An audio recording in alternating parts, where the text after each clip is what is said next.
inside passage behind Vancouver Island, especially on the northern half, is this kind of fractured landscape of small islands and inlets everywhere, and mountains right up to the edge of the ocean.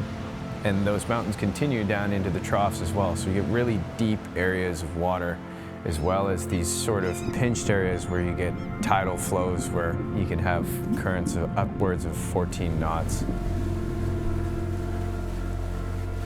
The variability in the weather as well, and how there can be extremes in single days where it goes from sunny to the most intense windstorm. It's a humbling landscape.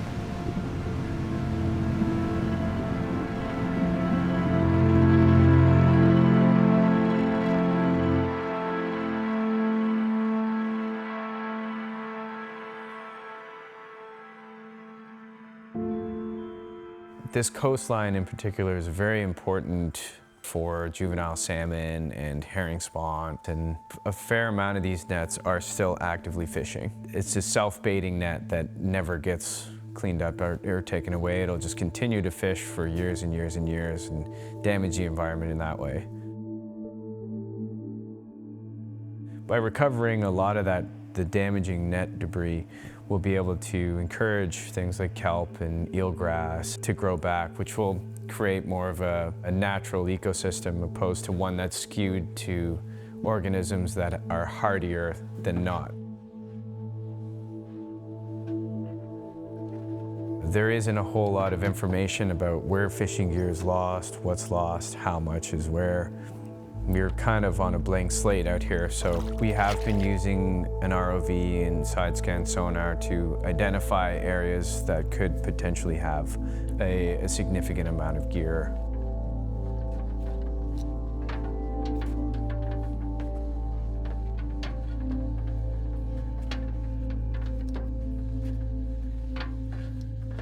We're taking a look to see kind of the best route forward to clean this area up. A rough estimate would be 6 to 8 tons of aquaculture gear, fish farm gear, some commercial fishing equipment, as well as the odd sink and toilet I think we found on the last one. So there's some plastic and there's some netting, and so we'll see what we find.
Coming up here, we're establishing relationships with organizations like the Double Bay Sanctuary.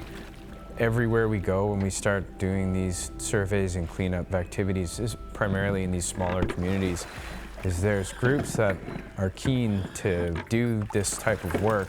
It's just the expertise or the equipment isn't necessarily there. Again, like, we're dealing with a situation where we're a blank slate, like looking for this stuff, like a needle in a haystack. We have 20,000 kilometers of coastline in BC, over 100,000 in Canada, and no data as to where anything is lost. The only way to survive is to try and work together. From the day that we started to where we are now, in that short period of time, I've seen a lot of interest and a lot of growth within the Global Ghost Gear Initiative, Ocean Legacy locally, doing a lot of recycling. Again, projects like this, the Double Bay Sanctuary, where people are taking their passions and trying to turn it into something that is more than just a thought.